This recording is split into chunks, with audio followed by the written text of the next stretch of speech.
அனைவருக்கும் வணக்கம். நியூஸ் 18 தமிழ்நாடு ஏற்பாடு செய்திருக்கும் இந்த மக்கள் சபை நிகழ்ச்சிக்கு வருகை தந்திருக்கக்கூடிய உங்கள் அனைவரையும் உள்ளார்ந்த உவகையோடும் அன்போடும் மகிழ்ச்சியோடும் வருக வருக என அன்புடன் வரவேற்கிறோம். நியூஸ் 18 தமிழ்நாடு முன்னெடுக்கக்கூடிய ஒரு முக்கிய நிகழ்ச்சியாக இந்த அரசியல் விவாதமான மக்கள் சபை நிகழ்ச்சி நடத்தப்பட்டு வருகிறது. இந்த நிகழ்ச்சியின் மூலமாக நாம் தேர்ந்தெடுக்கக்கூடிய தலைப்புகள் என்பது மிகுந்த அக்கறையோடும் கவனத்தோடும் தெரிவு செய்யக்கூடிய தலைப்புகள். இதில் விவாதிக்கக்கூடிய விவாதங்கள் என்பது மக்கள் தளத்திலும் சரி, சமூக தளத்திலும் சரி, பல்வேறு எதிர்வினைகளை ஆரோக்கியமான சூழலை உருவாக்குவதற்கான ஒரு முக்கிய காரணமாக பல்வேறு நிகழ்ச்சிகள் அமைந்திருக்கின்றன. அந்த வகையில் இன்றைக்கு நாம் விவாதிக்க இருக்கக்கூடிய தலைப்பு என்பது 2024 மக்களவை தேர்தல் பலமுனை போட்டியால் பலன் யாருக்கு என்கிற தலைப்பில் இன்றைய மக்கள் சபை நிகழ்வு அமைய இருக்கிறது. மிக குறிப்பாக தேர்தல் அலை, நாடாளுமன்ற தேர்தலுக்கான தேர்தல் காற்று என்பது இப்போதே பலமாக வீசத் தொடங்கிவிட்டது. தமிழ்நாட்டை பொறுத்தவரைக்கும் பலமுனை போட்டி என்பது இப்போதே உறுதியாகி இருக்கிறது. இந்த பலமுனை போட்டி என்பது நாம் பார்ப்பது இந்த காலகட்டங்களில் மட்டுமல்ல, தமிழ்நாட்டை பொறுத்தவரைக்கும் இது பல்வேறு காலகட்டங்களில் ஒரு இருதுருவ அரசியல் என்கிற நிலையில்தான் இருந்திருக்கிறது. 2024 மக்களவை தேர்தலை பொறுத்தவரைக்கும் திராவிட முன்னேற்றக் கழகம் தங்களுடைய தலைமையிலான தமிழ்நாட்டை சார்ந்த கூட்டணியை தேசிய அளவில் இந்தியா கூட்டணியாக இந்த மக்களவை தேர்தலில் முன்னிறுத்துகிறது. அதுதான் எங்களுக்கு வெற்றி வாய்ப்புக்கான வழி என்கிற முழக்கத்தை முன்வைக்கிறது. அஇஅதிமுகவை பொறுத்தவரைக்கும் நாங்கள் ஒரு மெகா கூட்டணியை அமைய இருக்கிறோம். மிக குறிப்பாக தேசிய ஜனநாயக கூட்டணியினுடைய பிரிவுக்கு பிறகாக தமிழ்நாட்டினுடைய மாநில நலன், மக்கள் மீதான அக்கறை கொண்டவர்களோடு ஒரு கூட்டணி, அது மெகா கூட்டணியாக இருக்கும். தமிழ்நாட்டின் மக்களவை தேர்தலை சந்தித்து மிகப்பெரிய வெற்றியை ஈட்டுவோம் என்கிற முழக்கத்தை முன்வைக்கிறார்கள். ஒரு பலமுனை போட்டியை உருவாக்கி இருக்கிறது என்று சொன்னால் அந்த பலமுனை போட்டியால் பலனை அறுவடை செய்ய போவது நாங்கள்தான் என பாரதிய ஜனதா கட்சி சொல்லிக் கொண்டிருக்கிறது. அதே நேரத்தில் எந்த சூழல் வந்தாலும் தனித்து களம் காண்போம் என்பதில் உறுதியாக இருக்கக்கூடிய நாம் தமிழர் கட்சி எங்களுக்கான வெற்றி வாய்ப்பை தமிழ்நாட்டு மக்கள் ஒருபோதும் தர தவறமாட்டார்கள், அதை நிச்சயம் தருவார்கள் என்கிற நம்பிக்கையோடு இருக்கிறார்கள். அதே நேரத்தில் எந்த தேர்தலானாலும் சரி, அதில் வெற்றி தோல்வியை தீர்மானிக்கக்கூடிய இடத்தில் நாங்கள் இருக்கிறோம். அந்த வகையில் தமிழ்நாட்டு மக்கள் எங்களுக்கான வெற்றியை தருவார்கள் என்கிற முழக்கத்தை பாட்டாளி மக்கள் கட்சி வைக்கிறது. இதையெல்லாம் தாண்டி இந்த மக்களவை தேர்தலில் மக்கள் அளிக்கப் போகிற தீர்ப்பு என்ன, தமிழ்நாட்டின் வாக்காளர்கள் யார் பக்கம் நிற்கப் போகிறார்கள், உண்மையிலேயே இந்த பலமுனை போட்டி யாருக்கு பலன் தரப் போகிறது என்கிற அரசியல் கருத்துரைகளோடும் நாம் இந்த மக்கள் சபை விவாதத்தை அரங்கேற்ற இருக்கிறோம். அந்த வகையில் இந்த அணியில் நம்மோடு திராவிட முன்னேற்றக் கழகத்தின் சார்பில் வழக்கறிஞர் திரு தமிழன் பிரசன்னா அவர்கள் இணைந்திருக்கிறார். அவரை உங்கள் சார்பாக வரவேற்கிறேன். அஇஅதிமுக சார்பில் முன்னாள் அமைச்சர் திரு செம்மலை அவர்கள் வருகை தந்திருக்கிறார். அவரை உங்கள் சார்பாக வரவேற்கிறேன். டாக்டர் அப்துல் கலாம் அவர்களினுடைய அறிவியல் ஆலோசகர், அரசியல் திறனாய்வாளர் திருமிகு பொன்ராஜ் அவர்கள் வருகை தந்திருக்கிறார். அவர்களையும் உங்கள் சார்பாக வரவேற்கிறேன். அதே போன்று பாரதிய ஜனதா கட்சியின் சார்பில் திரு ஜி.கே. நாகராஜ் அவர்களை உங்கள் சார்பில் வரவேற்கிறேன். நாம் தமிழர் கட்சியை சார்ந்த திருமிகு காளியம்மாள் அவர்களையும் உங்கள் சார்பில் அன்போடு வரவேற்கிறேன். பாட்டாளி மக்கள் கட்சியின் முன்னாள் சட்டமன்ற உறுப்பினர் திரு கணேஷ்குமார் அவர்களையும் வருக வருகவென்று அன்புடன் வரவேற்று மிக ஆரோக்கியமானதாகவும் அர்த்தபூர்வமானதாகவும் இந்த மக்கள் சபை விவாதத்தை முன்னெடுத்து செல்வதற்கு விருந்தினர்கள் மற்றும் உங்களின் மேலான ஒத்துழைப்பையும் நான் கேட்டுக்கொள்ள விரும்புகிறேன். முதலாவதாக 2024 மக்களவை தேர்தல் பலமுனை போட்டியால் பலன் யாருக்கு, முதல் கருத்துரையாளராக உங்கள் மத்தியில் பேசுவதற்காக அஇஅதிமுக சார்பில் முன்னாள் அமைச்சர் திரு செம்மலை அவர்களை அன்போடு அழைக்கிறேன். இன்றைக்கு கொடுக்கப்பட்டிருக்கிற தலைப்பு 2024 நாடாளுமன்ற தேர்தலில் பலமுனை போட்டிகள் இருந்தாலும் பலன் பெறுவது யார் என்ற கேள்வியோடு இங்கே எங்களை பேச அனுமதித்திருக்கிறார்கள். அதாவது நம்முடைய தமிழ்நாட்டை பொறுத்தவரையில் வர இருக்கிற 2024 நாடாளுமன்ற தேர்தலில் வெற்றி கணக்கை துவங்கப் போவது நிச்சயமாக அனைத்து இந்திய அண்ணா திராவிட முன்னேற்றக் கழகம் என்பதை நான் இந்த நேரத்தில் உறுதியோடு சொல்லிக்கொள்ள விரும்புகிறேன். காரணம், நாங்கள் எத்தனை இடங்களில் வெற்றி பெற்றாலும் இந்த தேர்தலில் அது எங்களுக்கு லாபம். காரணம், இழப்பதற்கு ஒன்றுமில்லை. ஆனால் அதே சமயத்தில் திராவிட முன்னேற்றக் கழக அணியினர் இப்பொழுது இருக்கிற இடங்களிலே வெற்றி வாய்ப்பை அவர்கள் எத்தனை இடங்களில் இழந்தாலும் அது அவர்களுக்கு நஷ்டம்.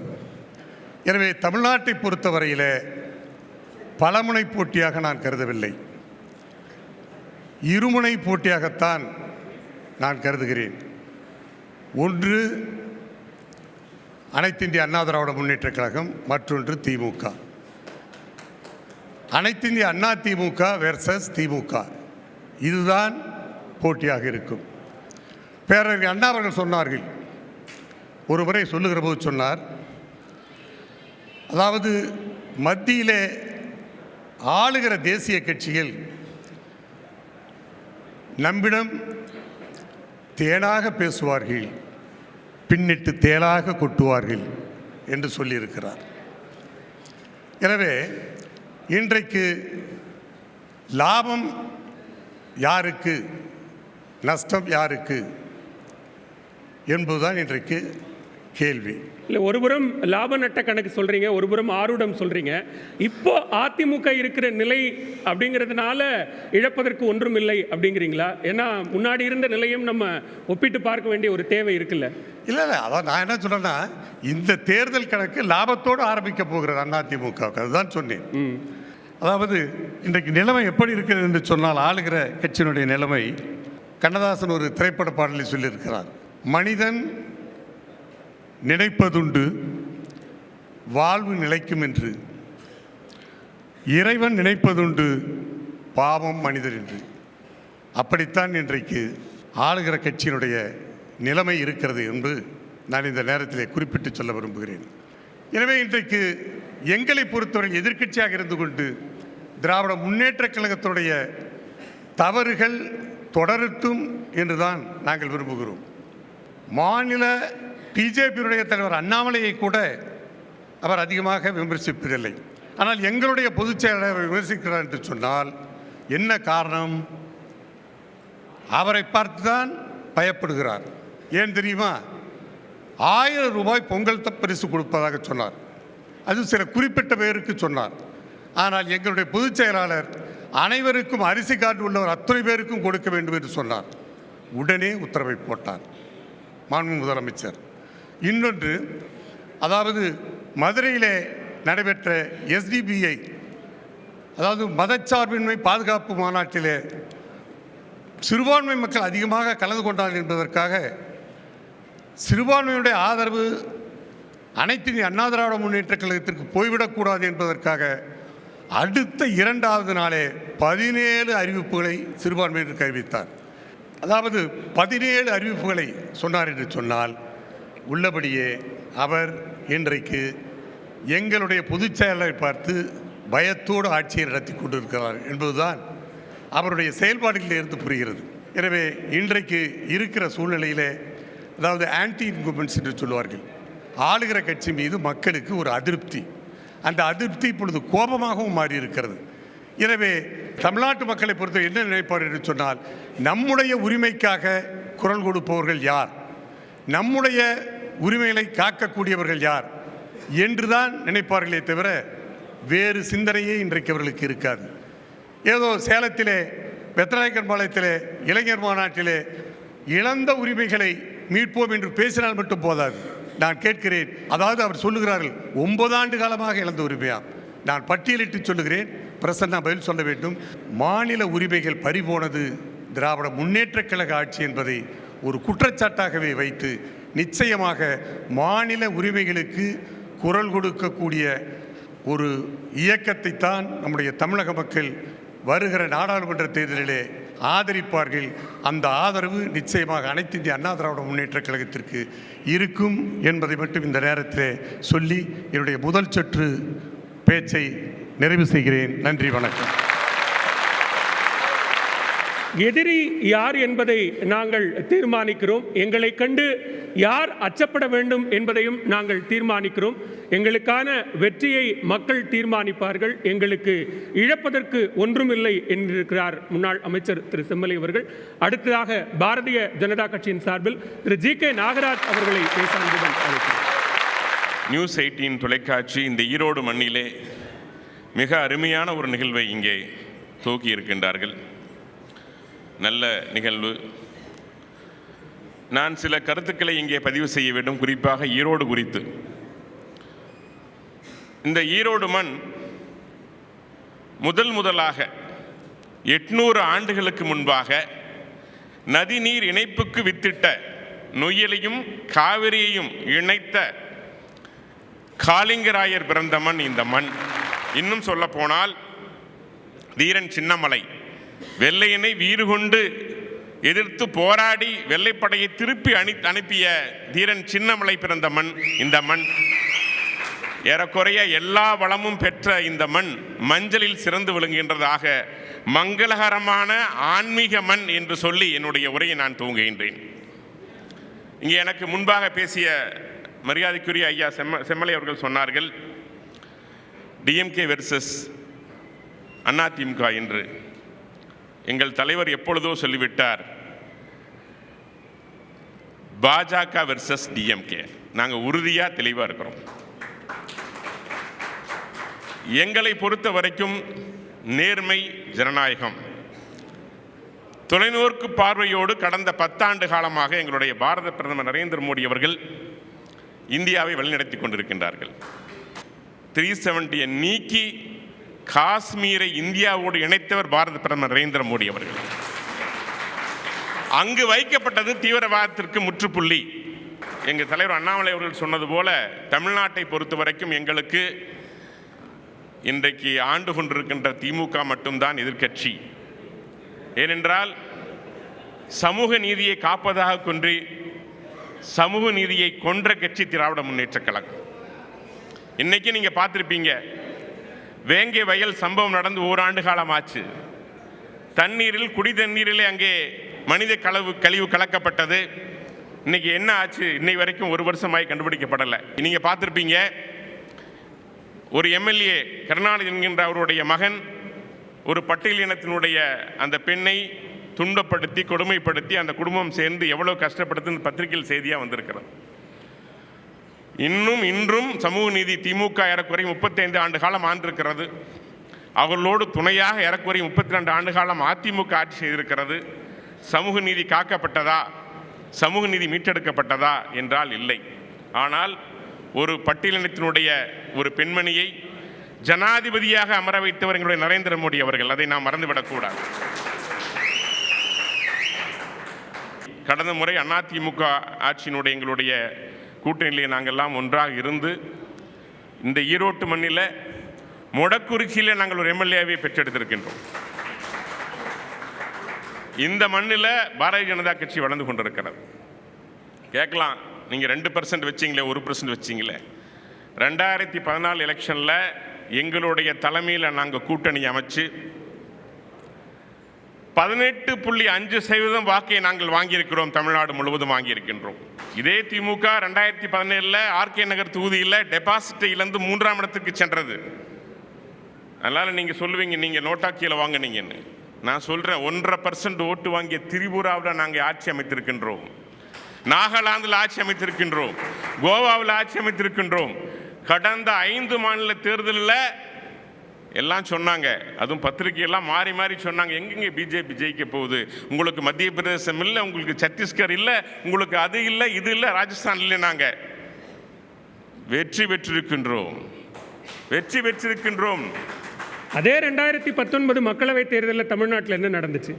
2019 தேர்தலில் பாரதிய ஜனதா கட்சி இருந்த அன்றைய நிகழ்வு இன்று இல்லை. நீங்கள் கேட்டீங்கன்னா சொல்லுவேன். ஒவ்வொரு கட்சிக்கும், அது திமுகவாகட்டும் அண்ணா திமுகவாகட்டும், ஒவ்வொரு சமயத்திலும் பெண்ணகரத்திலும் டெபாசிட் இழந்தது அண்ணா திமுக. அது நீங்கள் மறந்துவிடக்கூடாது. இல்லை, அதுதான் நீங்கள் டெபாசிட் இழந்த கட்சின்னு சொல்கிற கட்சி மக்களவை தேர்தலில் பெற்ற வாக்குகள் அல்லது பெற்ற நாடாளுமன்ற உறுப்பினர்களினுடைய எண்ணிக்கையும் நம்ம பார்க்கணும்லன்னு கேட்குறேன். இல்லை, இருக்கலாம். அந்தந்த சமயங்களில் அந்தந்த சில முடிவுகள் எடுக்கப்படும். குறிப்பாக சொன்னீங்கன்னா, ஒரு காலத்தில் இன்றைய தமிழக முதல்வர் அவர்கள், உங்களுக்கு தெரிஞ்சிருக்கும், கோ பேக் மோடின்னு கருப்பு பலூன் விட்டாங்க.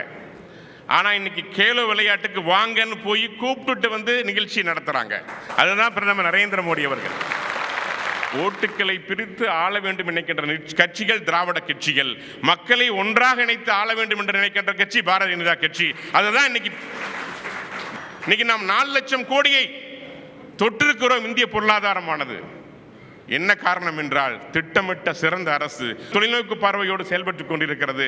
நான் நம்பிக்கையோடு சொல்கின்றேன், தமிழகத்தில் மக்கள் கூட்டணி எங்களோடு இருக்கிறது. நாங்கள் உறுதியாக வெற்றி பெறுவோம் என்று சொல்லி விரைவிடுகிறேன். நன்றி, வணக்கம். இந்த வெர்சஸ் அரசியல் என்பதில் அதிமுக வெர்சஸ் திமுக தான் என அதிமுகவும், இல்லை பாஜக வெர்சஸ் திமுக தான் என பாரதிய ஜனதாவும் அரசியல் களத்தை தீர்மானித்திருக்கிறது. அந்த வகையில் நாம் மிகச் சரியாக திமுகவை இப்போது அழைக்கக்கூடிய தருணம். தமிழன் பிரசன்னா அவர்களை பேச அழைக்கிறோம். அனைவருக்கும் வணக்கம். வரலாறுகள் வரலாறாகவே இருக்கப்பட வேண்டும்.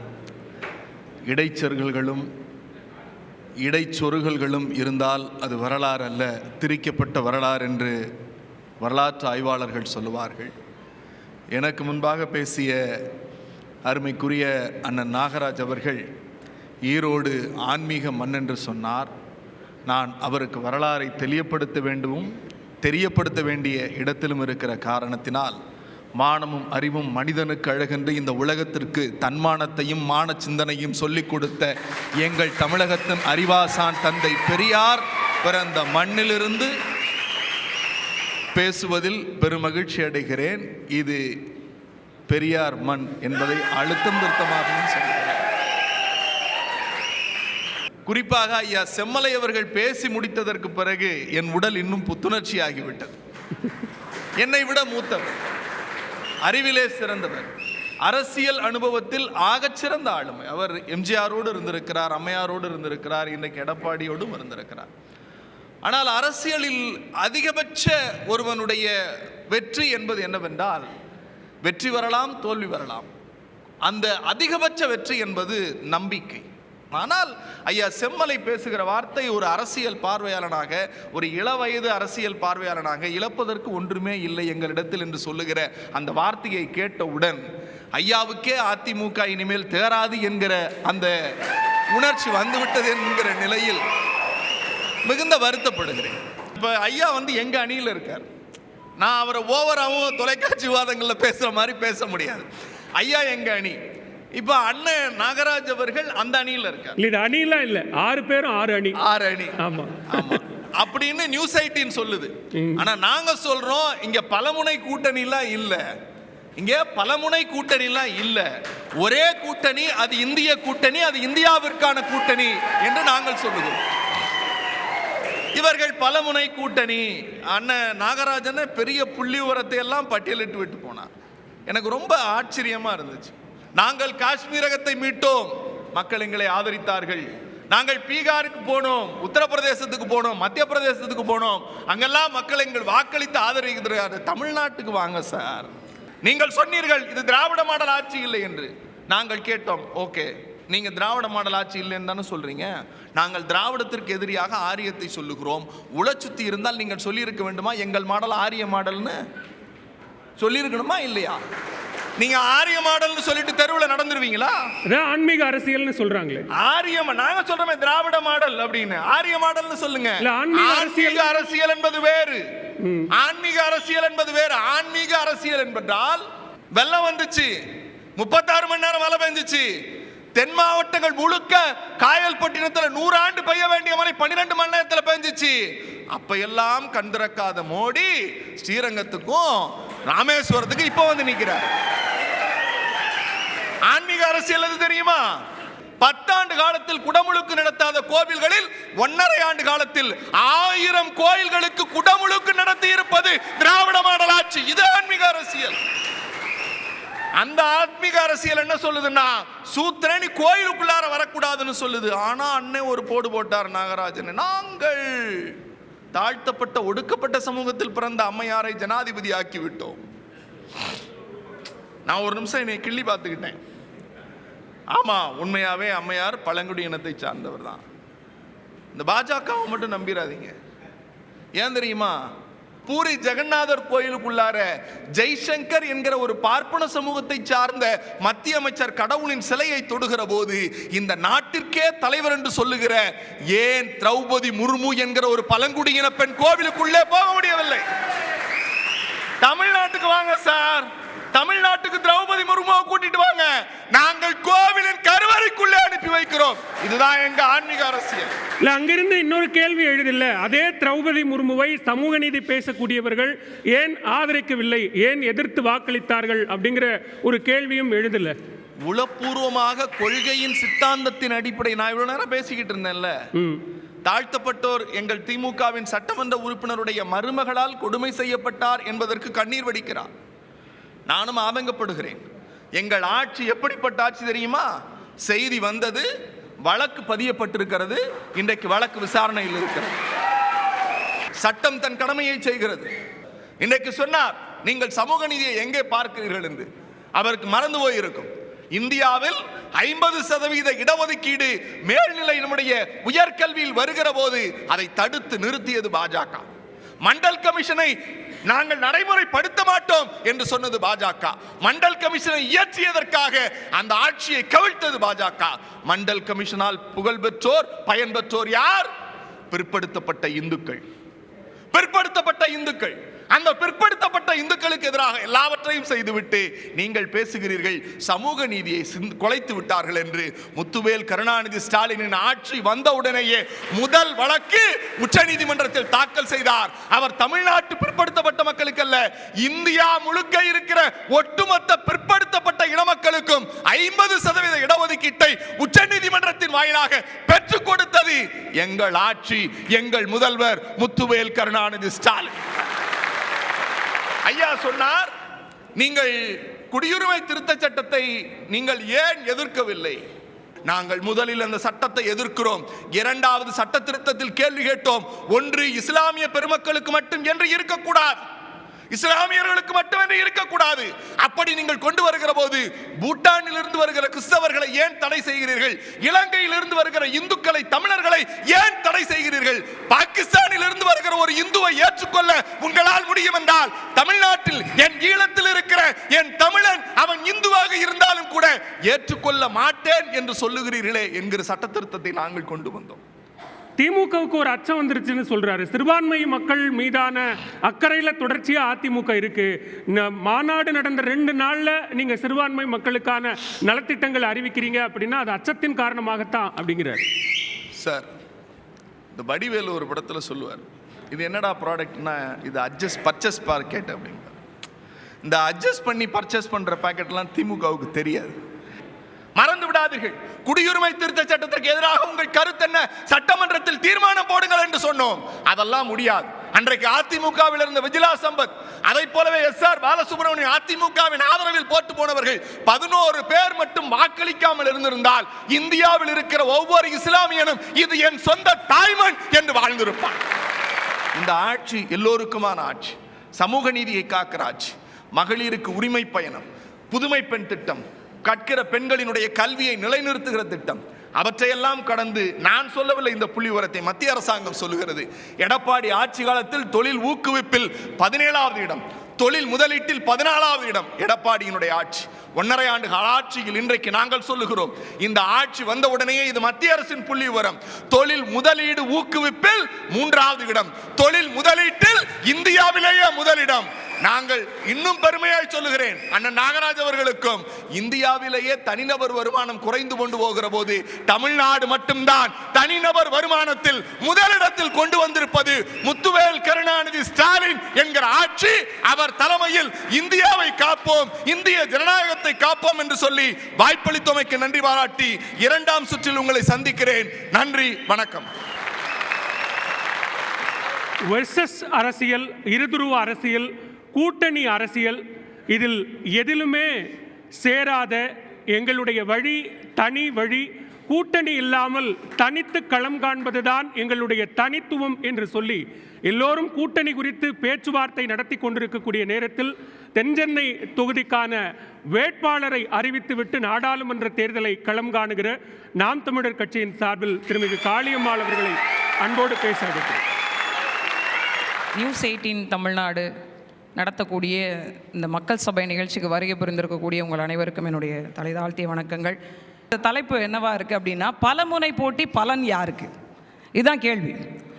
முதல்ல அதிமுகவிலிருந்து முன்னாள் அமைச்சர் மரியாதைக்குரிய அண்ணன் வந்து பேசினார், எங்களுக்கு தான் லாபம், வரக்கூடிய தேர்தலில் பலன் எங்களுக்கு தான், நாங்கள் தான் வெல்ல போகிறோம் அப்படின்னு அவர் பேசிட்டு போனார். அதே போன்று மரியாதைக்குரிய திமுகவை சேர்ந்த அண்ணன் பிரசன்னா அவர்கள் எனக்கு முன்னால் வந்து பேசும்போது, இந்தியா முழுக்க நாங்கள் தான், இங்கே நடத்தின அந்த திராவிட ஆட்சியை நாங்கள் இந்தியா முழுமைக்கு செய்கிறதுக்காக இந்தியா கூட்டணின்னு ஒன்று வச்சுருக்கோம், அதனால் வெற்றி எங்களுக்கு தான் அப்படின்னு பேசிட்டு போனாங்க.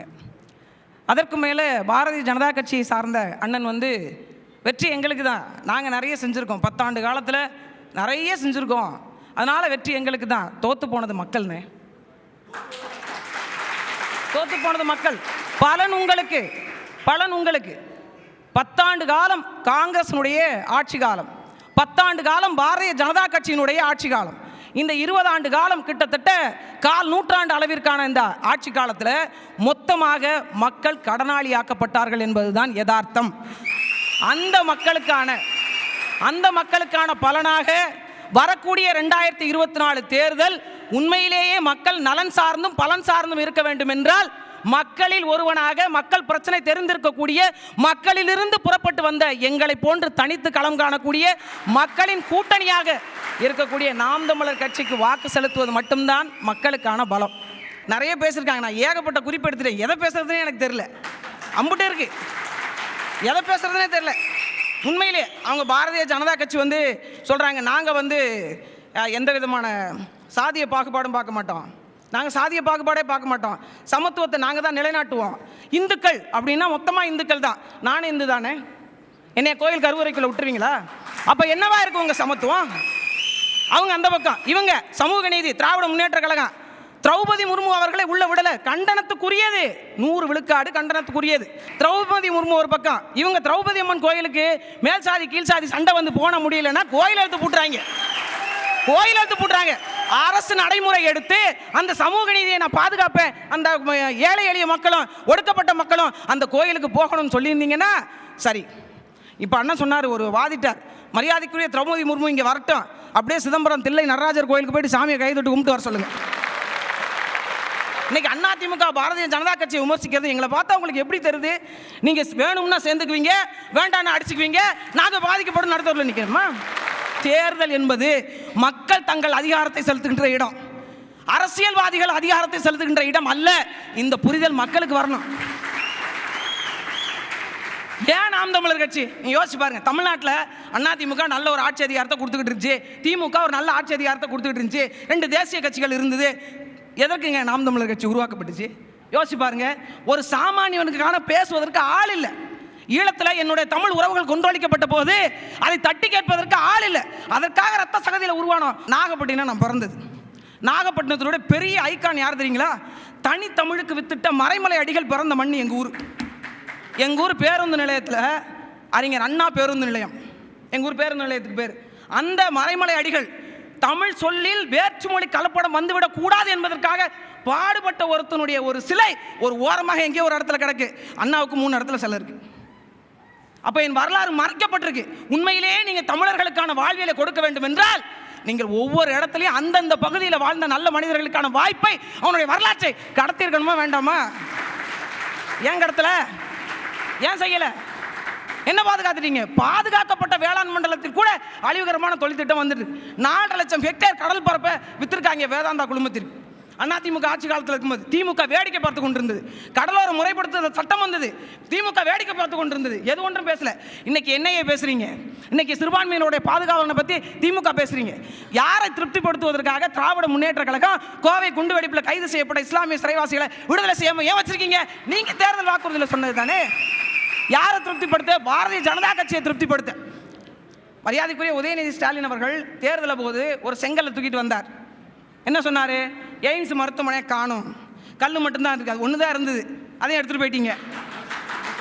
அந்த கல்லை மட்டும் காணும், கல்லை வச்சு நீங்கள் ஓட்டு கேட்டீங்க, வெற்றியும் பெற்றீங்க. எப்போ? 2019. இப்போ 21க்கு பிறகு நம்ம கேட்குறோம், எங்கெங்க எய்ம்ஸ் மருத்துவமனை, ஏங்க அதை பற்றி பேச மாட்டீங்க, அந்த கல் என்ன ஆச்சு அப்படின்னு கேட்கும்பொழுது இப்போ என்ன சொல்கிறார் மரியாதைக்குரிய ஐயா டிஆர் பாலு அவர்கள்? ஏங்க எதுக்கு எடுத்தாலும் முன்னாடி கோபேக் மோடி, நீங்கள் இப்போ எதுக்கு மோடி எங்கே கூப்பிட்றீங்க அப்படின்னு கேள்வி கேட்டால் அவர் அடுத்த பதில் என்ன சொல்கிறார்? எங்க 11 மருத்துவக் கல்லூரியை வெள்ளித்தட்டில் வச்சு கொடுத்துருக்காங்கங்க. அப்புறம் அந்த எய்ம்ஸ் மருத்துவமனை 11 வருதா வரலையா? கட்டமைக்கப்பட்டுச்சா படலையா? ஏன் இந்த வேலை? ஒட்டுமொத்தமாக தமிழக மக்கள் இந்த ஆட்சிக்கு பதிலாக இந்த ஆட்சி, இந்த ஆட்சிக்கு பதிலாக இந்த ஆட்சி என்று இன்னும் கடன் வாங்கித்தான் வாழ்க்கையை நடத்த வேண்டியிருக்கு. இந்த தற்சார்பு பொருளாதாரம்னு ஒன்று இருக்குது. நான் ஒன்று சொல்கிறேன் கேளுங்க. நீங்கள் தெரு டாஸ்மாக் கடைகளை வச்சுருக்கீங்க, வச்சுக்கிட்டு அதனால சாராய விற்பனை மூலமாக பெண்களுக்கு 1000 ரூபாய் நாங்கள் தருகிறோம், 6000 ரூபாய் வெள்ளை பணம் தருகிறோம், இந்த காசு பொங்கல் காசு ஒரு 1000 ரூபா தர்றோம், 7-8000 தர்றோம், 9000 தர்றோன்றதுக்கு பதிலாக நீங்கள் எந்த காசுமே கொடுக்காம நான் கல்விக்கு செலவு பண்ணுற காசை மிச்சப்படுத்தி, நான் மருத்துவத்துக்கு செலவு பண்ணுற காசை மிச்சப்படுத்தி, சரியான சாலை போட்டு கொடுத்து, எனக்கான வேலைவாய்ப்பு உறுதி செஞ்சு, உள்ளூர் நிலம் வளம் சார்ந்த தொழிற்சாலை அமைச்சு, ஒரு நாளைக்கு குறைஞ்சபட்சம் 500 ரூபா சம்பளத்துக்கு எனக்கு வேலை கொடுத்தாலே நான் செம்மாந்த வாழ்க்கை வாழ்வேன். நான் கடன் வாங்க மாட்டேன், நான் ஓட்டுக்கு பணம் வாங்க மாட்டேன், நான் நல்லவர்களுக்கு வாக்கு செலுத்துவேன். அப்போ ஆட்சி அதிகாரம் வேறுபடியாக மாறும். அப்படி ஒரு மாற்றத்தை விரும்பி தான் இந்த போட்டிகளில் எதுவும் பங்கேற்காம தனித்து மக்களிடமிருந்து அவருடைய பிரச்சனை தீர்ப்பதற்காக மக்களிடம் மட்டும்தான் கூட்டணி. ஏன் எங்கள் அண்ணனை கேட்பாங்க, எங்கள் அண்ணன் செந்தமன் சீமானை கேட்பாங்க, நீங்கள் ஏங்க அவங்களோட கூட்டணி வைக்கக்கூடாது, ஏங்க எங்களோட கூட்டணி வைக்கக்கூடாது? எங்கள் அண்ணன் ஒரு வார்த்தை சொல்லுவார், மேடையில் இருந்து கொண்டே இவர் மணல் கொள்ளை அடித்தார் நாங்கள் சொல்லுவோம், இவர் மலைகளை வெட்டி வித்தார் நாங்கள் சொல்லுவோம், இவருக்கு ஏரியை களவாண்டார் நாங்கள் சொல்லுவோம், இவர் மக்கள் பணத்தை ஊழல் செய்தார் நாங்கள் சொல்லுவோம். ஒத்துக்கொள்ளுவாங்களா இவங்க என்று கேட்டார். உண்மையிலேயே இங்கே இருக்கிற யாரும் ஒத்துக்கொள்ளப் போவதில்லை. ஒரு அடிப்படை மக்களாக தன்னுடைய பிரச்சனையை புரிந்து கொண்டு அடுத்த தளத்திற்கு போக நினைக்கக்கூடிய மக்களை கொண்டு வந்து ஆட்சி கட்டில் அமர்த்தணும். நான் எனக்கு பிறகு என் பிள்ளை என் பேரன் அவங்க வம்சாவளி அவங்களுக்கு மட்டும்தான் அறிவு இருக்குது அப்படிலாம் நினைக்கக்கூடாது. எனக்கான பிரச்சனையை நான் பேசுவதற்கான தளத்தை என்று உருவாக்குகிறேனோ அன்றைக்குத்தான் அது சமூக நீதி அரசியல், அது சமத்துவ அரசியல், அதுதான் சரியான அரசியல், அதுதான் நாம் தமிழர் அரசியல்.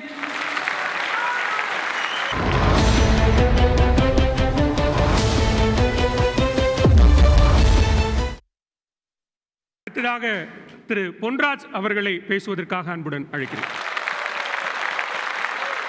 நண்பர்களே, 2024 தேர்தல் எதிர்க்கட்சிகள் பலமுனை போட்டி, இது யாருக்கு சாதகம் யாருக்கு பாதகம், இதுதான் தலைப்பு. இந்த தலைப்பில் விவாதம் நடந்து கொண்டிருக்கிறது. மோடி அவர்களது தலைமையிலான பிஜேபி அரசு இந்த 10 ஆண்டுகளில் செய்த சாதனை இந்தியாவை எங்கு எடுத்து சென்றிருக்கிறது என்பதை ஆராய வேண்டிய நேரம்தான் 2024. இதை ஆராய வேண்டிய நிலையில் மக்கள் இருக்கிறார்கள். இந்தியா ஒரு பொருளாதார வல்லரசாக மாற வேண்டும் என்று சொன்னால் ஒவ்வொரு 10 ஆண்டுகளுக்கும் நமது ஜிடிபி 4 டைம்ஸ் ஜிடிபி பெருகும். இது தமிழ்நாட்டில் நிரூபிக்கப்பட்டிருக்கிறது. தமிழ்நாட்டில் 1960 நீங்கள் 10 ஆண்டுகளுக்கு எடுத்து பார்த்தீங்க அப்படின்னா ஒவ்வொரு 10 ஆண்டுகளிலும் பொருளாதார வளர்ச்சி 4 மடங்கு அதிகரிக்கப்பட்டிருக்கிறது.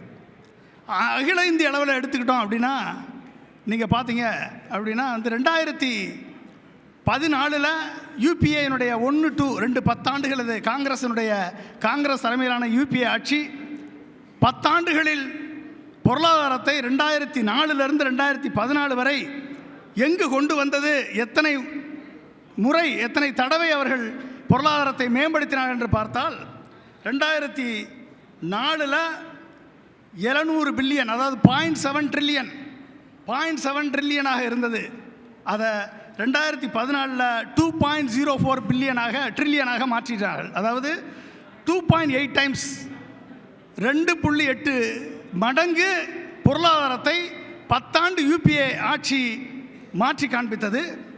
சரி, மோடியினுடைய தலைமையிலான கடந்த 10 ஆண்டுகளில் 2014 $2.04 ட்ரில்லியன் இருந்த பொருளாதாரத்தை 2019 சுதந்திர தின உரையிலே அன்றைய பிரதமர் மோடி அவர்கள் சொன்னார், அடுத்த 5 ஆண்டுகளில் இந்தியாவுடைய பொருளாதாரத்தை 5 ட்ரில்லியனாக நான் மாற்றுவேன் என்று சொன்னார். அவர் 2024 இந்தியாவுடைய பொருளாதாரம் 3.7 ட்ரில்லியன், அதாவது 2 ட்ரில்லியன்லேருந்து 3.7 ட்ரில்லியன் 1.7 டைம்ஸ் தான் மாறிடுது.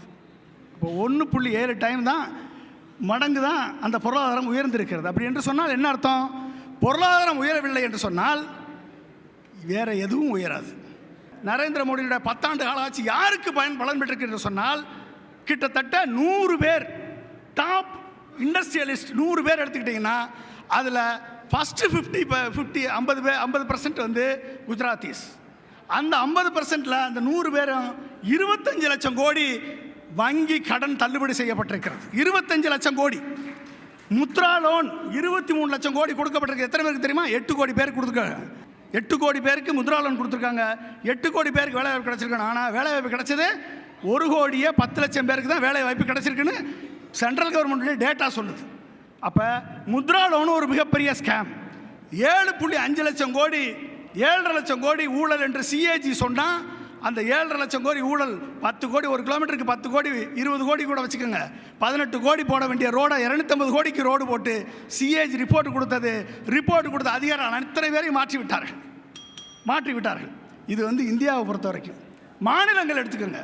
ஒரு மாநிலம் வளர்ந்த நாடுகளுக்கு இணையான நாடாக மாற வேண்டும் என்று சொன்னால் அந்த மாநில சுயாட்சி பெற்ற மாநிலமாக இருக்கணும், தன்னாட்சி பெற்ற மாநிலமாக இருக்கணும். அதற்கு ஒரு துரும்பை கூட நரேந்திர மோடி ஆட்சி துள்ளி போடவில்லை. அப்பாயிண்டட் கவர்னர்களை வைத்து அந்த எதிர்க்கட்சி ஆளக்கூடிய மாநிலங்களை ஒட்டுமொத்தமாக அரசியலமைப்பு சட்டப்படி செயலாக்க விடாமல் செய்து கொண்டிருக்கிறது மோடி அரசு. அப்போ மாநிலம் எப்படி வளரும்? மாநிலம் வளராது. ஒட்டுமொத்த உலகத்தின் பார்வையில் இந்தியா எங்கிருக்கிறது? உலகத்தின் பார்வையில் இந்தியா இன்றைக்கு சார்க்னு ஒன்று அமைப்பு இருந்தது, south Asian association for regional cooperation. அப்போ இந்த சார்க் என்ற அமைப்பையே ஒன்றுமில்லாமல் நிர்மூலமாக்கி விட்டது மோடி அரசு. சைனாக்காரன் உள்ளே வந்துட்டான், சேட்டலைட் மேப் எல்லாத்தையும் காமிக்குது. சொந்த பாரதிய ஜனதா கட்சியினுடைய எம்பி சுப்பிரமணிய சாமி கேட்குற கேள்விக்கு பிரதமரால் பதில் சொல்ல முடியல. ஆத்ம நிர்பார் பாரத் என்று சொன்னார் மோடி அவர்கள். தற்சார்பு பொருளாதாரம் எங்கே வந்தது? தற்சார்பு பொருளாதாரம் வரணும்னா 3% ஆஃப் த ஜிடிபியை ஆராய்ச்சிக்கு ஒதுக்கினால்தான் தற்சார்பு பொருளாதாரம் எழுத முடியும். வெறும் பேர் வச்சா போதாது. ஆத்ம நிர்பார் பாரத் என்ற பெயர் வச்சால் போதாது, இது பேர் வைக்கக்கூடிய அரசாகத்தான் இருக்கிறது. எனவே நண்பர்களே, ஒட்டுமொத்தமாக இந்தியா வளரவில்லை, மாநிலங்கள் நொறுக்கப்படுகிறது, ஊழல் லஞ்சம் பெருத்தோடுகிறது, வருங்கால இளைஞர்களுக்கு பெர் கேபிட்டா இன்கம் தனிநபர் வருமானம் கூடவில்லை. இந்த அரசு அதையெல்லாம் விட்டுவிட்டு கோயிலை பார்க்கக்கூடிய அரசாக இருக்கிறது. எனவே கோயிலை பார்த்து கடவுளே நீங்கள் தான் என்னை காப்பாற்றணும்னு சொல்ல வேண்டிய நிலையில் தான் நாமும் இருக்கிறோம். நன்றி. முதல் சுற்றினுடைய நிறைவு பேச்சாளராக பாட்டாளி மக்கள் கட்சியினுடைய முன்னாள் சட்டமன்ற உறுப்பினர் திரு கணேஷ்குமார் அவர்களை அன்போடு அழைக்கிறேன். இந்த நாட்டிற்கே சமூக நீதியை கொடுத்த, சமூக நீதிக்கு தீர்வு என்று சொன்னால் சாதிவாரி கணக்கெடுப்பு, வகுப்பு வாரி பிரதிநிதித்துவம், அதன் அடிப்படையில் அனைவருக்குமான இடஒதுக்கீடே இந்த சமூக நீதிக்கான முழு தீர்வு என்று முழங்கிய தந்தை பெரியார் பிறந்த இந்த மண்ணில் வாழும் பெரியார் மருத்துவர் ஐயாவின் சார்பாக இந்த மேடையில் பேசுவது உள்ளபடியே மகிழ்ச்சி அளிக்கிறது. இந்த கூட்டத்தினுடைய தலைப்பே பலமுனை போட்டி, யாருக்கு லாபம். வருவதற்கு முன் நம்மளுடைய தலைவர் மருத்துவர் அன்புமணி ராமதாஸ் அவரிடம் இந்த தலைப்பை பற்றி கேட்டபோது யதார்த்தமான பதிலை சொன்னார். பலமுனை போட்டி வந்தால் யாருக்கு லாபம்? உள்ளபடியே இந்த மக்களுக்கு தான் லாபம். எந்த அரசியல் கட்சிக்கும் லாபம் இருக்கோ இல்லையோ, மக்களுக்கு நல்ல லாபம். இத்தனை ஆண்டு காலமாக இருமுனை போட்டி இருந்து கொண்டிருந்தது. யாரும் திமுக வேணும்னு ஓட்டு போடலை. அண்ணா திமுக மேலே கோவம் இருந்தால் திமுகவுக்கு ஓட்டு போடுவாங்க, திமுக மேலே கோவம் இருந்தால் அண்ணா திமுகவுக்கு ஓட்டு போடுவாங்க. இன்றைக்கு பலமுறை போட்டி வந்தால் என்ன நடக்கும்? அறிவு சார்ந்து சிந்திக்கின்ற மக்கள் தன்னுடைய தலைவன் இந்த நாட்டிற்கும் இந்த மக்களுக்கும் யார் சரியாக யோசிக்கிறாரோ, தொலைநோக்கு பார்வையோடு சிந்திக்கிறாரோ, அந்த தலைவனை தேடுவதற்கான வாய்ப்பு அந்த மக்களுக்கு இருக்கிறது. மாநில உரிமைகளை மீட்கின்ற மாநாடு என்று வைக்கிறார்கள், மகிழ்ச்சி. மாநில உரிமைகளை நீங்கள் மீட்டெடுத்து வாருங்கள், யாரும் இல்லை என்று சொல்லவில்லை. ஆனால் எங்களுடைய மருத்துவர் ஐயா திரும்ப திரும்ப கேட்கிறாரே, நீங்கள் சமூக நீதியை நாங்கள் தான் தூக்கி பிடிக்கின்றோம், சமூக நீதிக்கு நாங்கள் தான் இங்கு தலைச்சிறந்த தலைவராக இருந்து கொண்டிருக்கிறோம். அப்படி சமூக நீதிக்கு அடிப்படையாக இருக்கக்கூடிய இந்த இடஒதுக்கீடிற்கு தேவையான சாதிவாரி கணக்கெடுப்பு எடுப்பதற்கு உங்களிடம் உரிமை இருக்கும்போது ஏன் நீங்கள் மத்திய அரசிடம் போய் கேட்டுக்கொண்டிருக்கிறீர்கள்? இது கேட்டால் பதில் இல்லை. பீகார் மாநிலத்தில் எடுத்துட்டாங்க. எப்படி எடுத்தாங்க? 2006ஆம் ஆண்டு நடைமுறைப்படுத்தப்பட்ட ஸ்டாட்டிஸ்டிக்கல் ஆக்ட், அது மூலமாக இன்றைக்கு எடுக்கப்பட்டு விட்டது. இன்றைக்கு ஒட்டுமொத்தமாக தமிழ்நாடு தான் முன்னோடி மாநிலமாக 69% இடஒதுக்கீடை நிறைவேற்றி கொண்டிருக்கிறோம் என்று பெருமை பேசுகின்ற சூழ்நிலையில் வழக்கு உச்சநீதிமன்றத்தில் நிலுவையில் இருக்கு. இடஒதுக்கீடு சம்பந்தமாக எந்த வழக்கு உச்சநீதிமன்றத்துக்கு சென்றாலும் அவர்கள் கேட்பது தரவுகள் தான். அப்ப எந்த தரவுகளும் இந்த அரசிடம் இல்லை. அப்ப அந்த அரசு என்ன செய்ய வேண்டும்? ஒட்டுமொத்தமாக இந்த வறுமை கோட்டிற்கு கீழே இருக்கின்ற மக்களை முன்னேற்ற வேண்டும் என்று சொன்னால் அவர்களுக்கு கல்வியிலும் வேலை வாய்ப்பிலும் முன்னேற்றாமல் நம்மளால் அதை அடுத்த கட்டத்திற்கு நகர்வதற்கு வாய்ப்பில்லை. அதற்கு அடிப்படையாக இருக்கக்கூடிய சாதிவாரி கணக்கெடுப்பை நாம் நடத்தி அதனுடைய தரவுகளை வைத்து அனைவர்களுக்குமான உரிமையை மீட்டெடுத்து தருவதுதான் ஒரு அரசாங்கத்தினுடைய தலைச்சிறந்த செயலாக இருக்கும். அதை செய்வதற்கு நீங்கள் ஏன் மத்திய அரசிடம் கேட்டுக்கொண்டிருக்கிறீர்கள் என்பதுதான் எங்களுடைய கேள்வி. இப்போ மரியாதைக்குரிய சகோதரி பேசும்பொழுது கூட ஏன் கூட்டணிக்கு போறீங்க, நாங்கள் தனியாக தான் இருப்போம், உங்களுடைய பார்வை அது நாங்கள் வரவேற்கின்றோம். ஆனால் எங்களுடைய பார்வை நான் சொன்னது போல் யதார்த்தமான பார்வை. நாங்கள் தமிழ்நாட்டின் ஆட்சி கட்டிலில் அமைந்தாலும் கூட, தமிழகம் புதுச்சேரி உட்பட 40 நாடாளுமன்ற தொகுதியிலும் வெற்றி பெற்றால் கூட 40 எம்பியை வச்சுக்கிட்டு எங்களால் மத்தியில் ஆட்சியில் அமைய முடியாது. 236 நாடாளுமன்ற உறுப்பினர்களின் ஆதரவு இருந்தால்தான் அங்கே ஆட்சியில் அமர முடியும். அப்போ அங்கே ஆட்சியில் அமர வேண்டும் என்று சொன்னால் 40க்கு மேலே 41 இன்னொருத்தர் எனக்கு சப்போர்ட் பண்ணாலும் அதற்கு பேர் கூட்டணி தான், அதற்கு பேர் ஆதரவு தான் என்ற சூழ்நிலையில் நாங்கள் தெளிவாக இருக்கிறோம். நாடாளுமன்ற தேர்தலில் ஒரு பார்வை, சட்டமன்ற தேர்தலில் ஒரு பார்வை என்பதுதான் யதார்த்தமான விஷயம். இதை மக்கள் என்றைக்கு புரிந்து கொள்கிறார்களோ அன்றைக்கு இருக்கும். பாட்டாளி மக்கள் கட்சியின் பலத்தை வைத்து எங்களால் என்ன சாதிக்க முடியும் என்பதை தான் நாங்கள் நம்புகிறோம். 2004 நாடாளுமன்ற தேர்தலில் வெற்றி பெற்று 2 அமைச்சர்கள் பதவியேற்றார்கள். உலக அளவில் இந்தியாவிற்கு 3 சர்வதேச விருதுகளை பெற்றுத்தந்த வரலாற்று சுதந்திரம் அடைந்த இந்தியாவில் உள்ள சுகாதாரத்துறை அமைச்சர் இருக்கிறார் என்று சொன்னால் அன்புமணி ராமதாஸ் அவர்களை தவிர வேற யார் இருக்கிறார்? அதற்கு முன்னால் கிராமத்தில் பிரசவ வலி வந்தால் அழுதுகிட்டு இருந்தாங்க. என்ன செய்வது என்று, எங்கே கொண்டு போய் சேர்ப்பது என்பதற்கு கதறி கொண்டிருந்த நேரத்தில் ஒரு தலைவன் வந்தான். 108 என்ற ஒரு நம்பரை போடு, அடுத்த நிமிஷம் வீட்டுக்கு ஆம்புலன்ஸ் வந்து நிற்கும். வாகனத்திலேயே பாதி பிரசவத்திற்கு தேவையான முதலுதவிகள் நடைபெறும். அப்படி பட்டு கிட்டத்தட்ட 5 ஆண்டு காலத்தில் கிட்டத்தட்ட 24% தாய் சேய் இறப்பு விகிதத்தை குறைத்து காமிச்சது பாருங்க. 5 ஆண்டு காலம் நாங்கள் சுதந்திரம் அடைந்து 57 ஆண்டு காலம் எல்லாம் திராவிட கட்சிகளை போல் ஆட்சி செய்யவில்லை. எங்களுக்கு கிடைத்தது 5 ஆண்டு காலம். அதே 5 ஆண்டு காலம் ரயில்வே துறை இணையமைச்சராக பொறுப்பேற்றப்பட்டது. தமிழ்நாட்டில் 1 மீட்டர் கூட மீட்டர் கேஜ் இல்லாமல் அனைத்தையும் பிராட் கேஜாக மாற்றிய பெருமை, பக்கத்தில் இருக்கக்கூடிய சேலம் கோட்டத்தை கொண்டு வந்து சேர்த்த பெருமை மக்களுக்காக செய்த கட்சி பாட்டாளி மக்கள் கட்சி. பாட்டாளி மக்கள் கட்சி 89ஆம் ஆண்டு துவங்கப்பட்ட பொழுது அதனுடைய 3வது கொள்கை தமிழ்நாட்டில் பூரண மதுவிலக்கை அமல்படுத்தியே தீர வேண்டும் என்பது. ஒரு தேர்தலில் தோல்வியுற்ற வண்ணம் மற்ற தேர்தலில் நாங்கள் மாற்றிக்கல. ஒரு தேர்தலில் மருத்துவர் அன்புமணி ராமதாஸ் முதல்வர் ஆனால் முதல் கையெழுத்து பூரண மதுவிலக்குன்னோம். உடனே அத்தனை பேரும் சொன்னாங்க. இன்றைக்கு ஆளுகின்ற திமுக அரசு சொல்லுச்சு, திமுக பொறுப்பேற்றால் முதல் கையெழுத்து பூரண மதுவிலக்கு என்று. ஆனால் அடுத்த அந்த தேர்தலில் தோல்வியை சந்தித்த மறு தேர்தலில் நாங்கள் சொல்லலையே இன்னைக்கு அப்படி என்று மாற்றிக்கொள்கின்ற கொள்கையை மாற்றிக்கொள்கின்ற வேலைகளை ஒருபொழுதும் மருத்துவர் ஐயா அவர்கள் செய்தது கிடையாது. 2006ஆம் ஆண்டு திமுக கூட்டணியில் தான் நாங்கள் இருந்தோம்.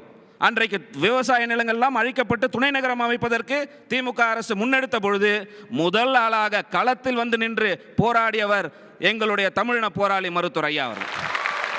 தேர்தல் என்பது எவ்வாறு இருந்தாலும் தன்னுடைய தலைவன் யார் என்பதை தேர்ந்தெடுக்கின்ற நேரத்தில் மக்கள் இன்றைக்கு தெளிவாக இருக்க வேண்டும். தொலைநோக்கு பார்வையுடைய ஒரு தலைவர் யார் என்பதை நீங்கள் தேர்ந்தெடுக்கின்ற நேரம் வந்துவிட்டது. இந்த நேரத்தை பயன்படுத்துவதற்கு இது போன்ற நிகழ்ச்சிகள் எல்லாம் உதவும் என்று கேட்டுக்கொண்டு வாய்ப்புக்கு நன்றி கூறுகிறேன். நன்றி.